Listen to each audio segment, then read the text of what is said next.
I have crippling depression. Hello, welcome to LTM Reviews and get you caught up on the oldest movies. Today's review, James and the Giant Peach. So James and the Giant Peach is about a little boy who used to live with his family, with his mother and father on an island, but then one day, and they literally say this, that an angry rhinoceros killed both his mother and father. And they literally say that in the movie, I'm not kidding. So now he has to live with his evil aunts. One day, a strange man walks up to James and tells him to grow a giant peach in his yard. And it turns giant. Along the way, once he goes inside the peach, he turns into an animated stop-motion figure and meets these wonderful, colorful characters, including a ladybug, a cricket, and a worm. And they go on an adventure to New York City to escape the ants. The evil ants. So this was based on the book by Roald Dahl, who also did Matilda, The Witches, and Fantastic Mr. Fox. He's known for a lot of dark stories, and I know for a fact that whenever there was an adaptation that based on one of his books, he would usually it's either hated or loved. Okay, he mostly hated them, but the only adaptation he seemed to like was the BFG animated film. Now I'm not talking about the Steven Spielberg movie. I'm talking about the animated one from the 80s. And while his wife did like this movie, he was dead at the time, so he wasn't able to get his reception on that. Though the movie did well with critics, though it was a box office flop at the time, and though it was later to gain a cult following for those who saw the film, or for those who loved the book. So how does the movie hold up? The movie was also directed by Henry Selick, who also did The Nightmare Before Christmas. So that's pretty awesome. And he also did Coraline, so that's awesome. And basically, as far as an adaptation goes, I think it does pretty well. Now, I've never read the book, so I can't really compare anything. But as far as kids' films go, I would have to say James and the Giant Peach is somewhat of a fun movie. I don't think it's perfect. It's not as good as Nightmare or Coraline. But it's a fun movie nonetheless. What I do like about the movie is its stop-motion.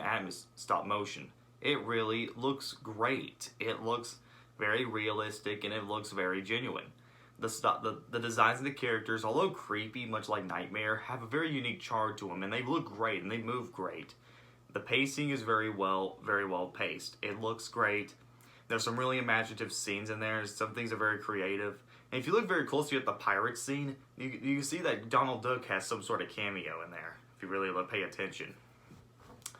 And basically, a lot of the stuff they have in the movie is very imaginative, very colorful, very fun.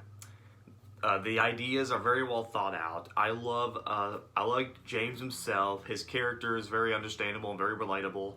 The bug characters are really fun too. Most of them I do get a laugh from once in a while. Though the villains, the ants, I didn't find very interesting and just seemed like cookie cutter bad guys. Not really new. It's just the evil stepmother, evil ant type characters, and I wasn't really into that.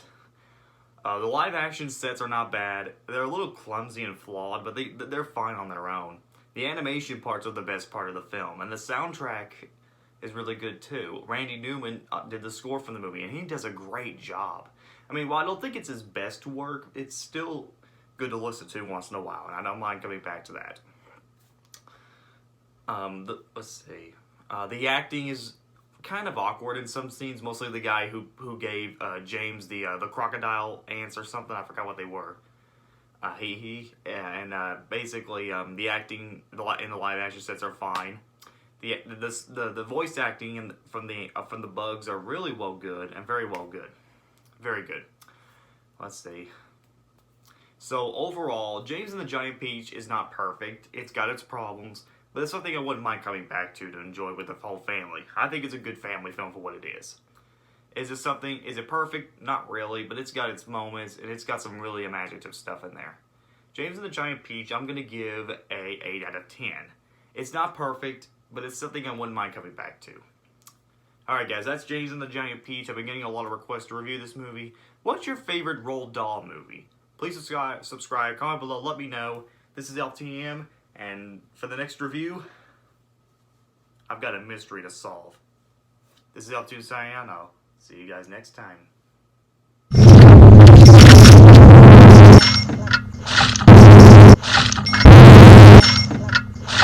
No crack from it.